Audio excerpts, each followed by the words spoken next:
News live এটা অতি চিনাকি নাম।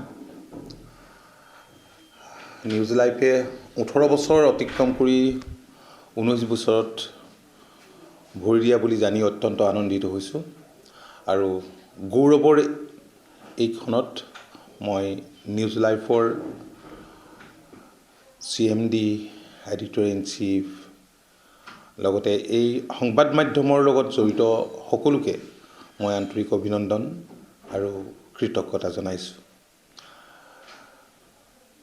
যেতিয়া নিউজ লাইভৰ জন্ম হৈছিল অসমত ইলেক্ট্ৰনিক সংবাদ মাধ্যম তেনেই নগণ্য আছিল, কিন্তু নিউজ লাইভে ধাৰাবাহিকভাৱে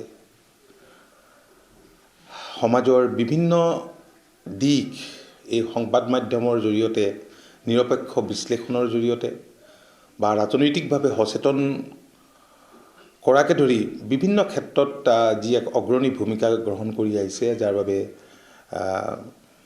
নিউজ লাইভ এটা জনপ্ৰিয় চেনেল আজি ৰাজ্যখনৰ।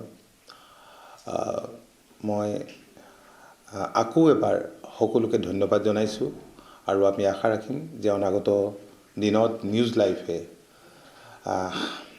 আৰু দ্ৰুত গতিৰে আগবাঢ়ি যাওক, সমাজৰ সৰ্বস্তৰৰ গ্ৰহণযোগ্য হওক নিউজ লাইভ, তাকে কামনা কৰিছোঁ।